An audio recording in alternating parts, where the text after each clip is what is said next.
Chào các bạn, hôm nay bác sĩ Bảo xin giới thiệu với các bạn những dấu hiệu nhận biết về bệnh cao huyết áp, cách phòng tránh nó. Cao huyết áp thì người ta cho rằng là một cái bệnh mãn tính và có thể gây ra rất nhiều các biến chứng, tỷ lệ tử vong thì cao. Không những thế, người ta còn cho rằng nó là một kẻ giết người thầm lặng, bởi cái triệu chứng bệnh của nó rất là khó nhận biết, thông thường nó chỉ thoáng qua. Vậy thì cái triệu chứng của cao huyết áp là gì và khi nào thì chúng ta nên kiểm soát huyết áp? Thì sau đây bác sĩ Bảo xin giới thiệu với các bạn.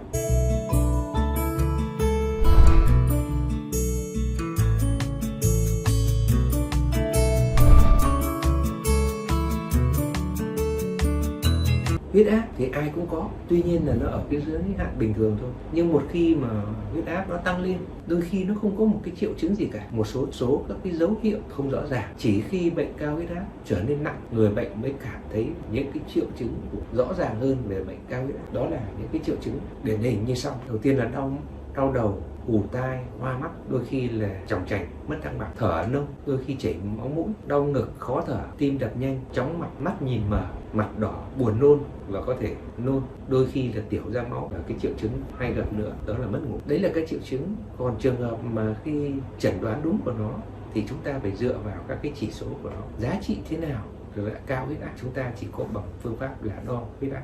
Như vậy là huyết áp bao nhiêu thì là cao? Huyết áp cao hay còn gọi là tăng huyết áp là cái tình trạng máu lưu thông với áp lực tăng liên tục. Nếu như cái áp lực máu đẩy vào thành động mạch, khi mà tim nó bơm máu đến nuôi cơ thể đó, khi mà tim nó tăng sức bóp, cái việc này mà kéo dài có thể gây nên tổn thương tim, gây nên đột quỵ và nhiều các biến chứng khác nếu như không chữa trị. Người ta phân loại ra cao huyết áp là cao huyết áp tự phát, có nghĩa là không có nguyên nhân gì. Cao huyết áp thứ phát tức là diễn ra sau một số cái bệnh về tim mạch hay bệnh thận nó gây ra cao huyết áp, và người ta còn gọi phân loại là cao huyết áp tâm thu, tức là khi cơ tim nó bó, và cao huyết áp thai kỳ trong trường hợp người mẹ có nguy cơ tiền sản giật. Về phân loại cao huyết áp thì có nhiều cái trường phái ở châu Âu, Hội Tim mạch và Huyết áp châu Âu hay là của Hoa Kỳ, nhưng nhìn chung nó cũng tương đối là giống nhau thôi.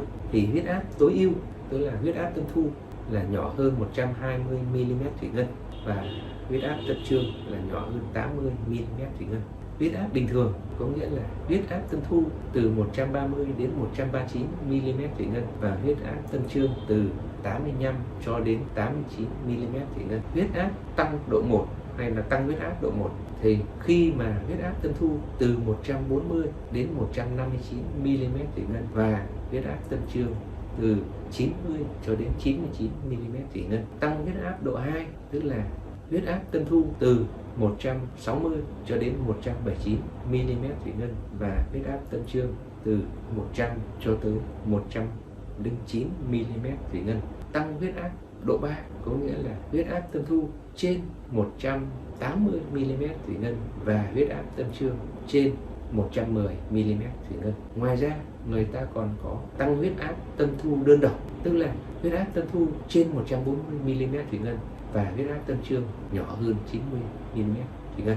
Xin lưu ý, lúc nãy bác sĩ Bảo có nói là huyết áp tâm thu và tâm trương đơn thuần, nhưng ở giữa cái huyết áp tâm thu và tâm trương và hoặc có nghĩa là huyết tâm thu và hoặc huyết áp tâm trương, có nghĩa là một trong hai cái đó đều đồng thời xảy ra, hoặc là một vượt thì đều được xếp loại tăng huyết áp. Xin lưu ý về triệu chứng, một số các trường hợp cao huyết áp thì triệu chứng nó không rõ ràng, chỉ khi mà bệnh huyết áp nó trở nặng lên hoặc là vô tình đi kiểm tra sức khỏe thì phát hiện ra. Tuy nhiên theo các cái tài liệu lâm sàng thì cũng có một số các cái triệu chứng điển hình như sau, đó là đau đầu, ù tai, hoa mắt hoặc là chóng mặt hay là mất thăng bằng. Thứ hai, nhịp thở nông. Thứ ba, đôi khi có thể máu mũi, và đặc biệt có đau tức ngực và tim đập nhanh, đôi khi là chóng mặt, mắt nhìn mờ, mặt đỏ, buồn nôn hoặc nôn ói, nhiều khi tiểu ra máu, biệt hay mất ngủ. Về nguyên nhân gây bệnh cao huyết áp, phần lớn cao huyết áp xảy ra ở người trưởng thành, không xác định được căn nguyên, tức là không xác định được căn nguyên, và chỉ có 10% cao huyết áp được phát hiện do các cái nguyên nhân như sau. Thứ nhất là tuổi tác càng lớn thì nguy cơ tăng huyết áp càng cao. Thứ hai, về cân nặng. Thứ ba là cái việc là ăn mặn gây tăng huyết áp, muốn tăng hấp thu nước, tăng hấp thu thì làm áp lực tim nó lớn lên, cao lên. Thứ ba nữa là chế độ ăn giàu chất béo. Thứ tư nữa là yếu tố gia đình. Nếu trong gia đình bạn có người mắc cao huyết áp thì nguy nguy cơ của bạn rất là cao. Thứ 5 là chủng tộc. Thứ 6 là giới tính. Thì đàn ông 45 tuổi thì có nhiều bị cao huyết áp hơn là người nữ, nhưng phụ nữ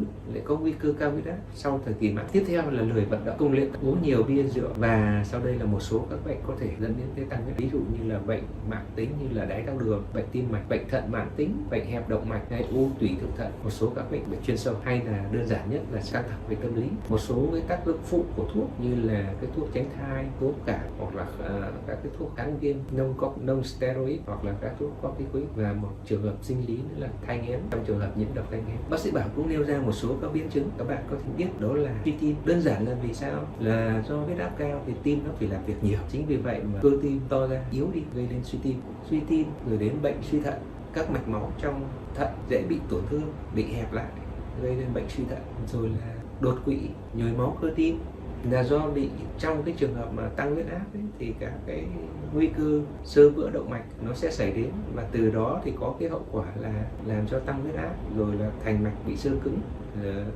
có thể dẫn đến cái đột quỵ và đau tim hay là nhồi máu cơ tim là lý do như vậy. Biến chứng nặng nề nhất đó là xuất huyết não, nhồi máu não, mất trí nhớ. Từ tăng huyết áp thì có thể dẫn đến hội chứng rối loạn chuyển hóa như là rối loạn chuyển hóa, đái đường, rồi tổn thương lên mắt, xuất huyết võng mạc, gây nên cái tổn thương về suy giảm thị lực. Về chẩn đoán cao huyết áp thì chỉ có bằng cách là đo huyết áp. Đo huyết áp thì đo bằng máy đo huyết áp, và một số cái lưu ý như là không nên uống cà phê hoặc là hút thuốc trước khi 5 phút trước khi đo. Cao huyết áp là một cái bệnh không thể là coi thường. Chính vì vậy nếu như chúng ta mà bị cao huyết áp thì tốt nhất là hãy đến cơ sở y tế, được bác sĩ để được tư vấn, theo dõi một cách chặt chẽ, không nên tự mua thuốc, tự điều trị theo một cái đơn của một người nào đó. Đây là cái bệnh có khả năng dẫn đến những nặng nề, chính vì vậy mà chúng ta phải lưu tâm đến nó. Trên đây bác sĩ Bảo giới thiệu về cái bệnh cao huyết áp, triệu chứng cũng như cái dấu hiệu. Nếu như các bạn thông tin là hay, like, chia sẻ và không quên đăng ký kênh của bác sĩ Bảo. Xin cảm ơn.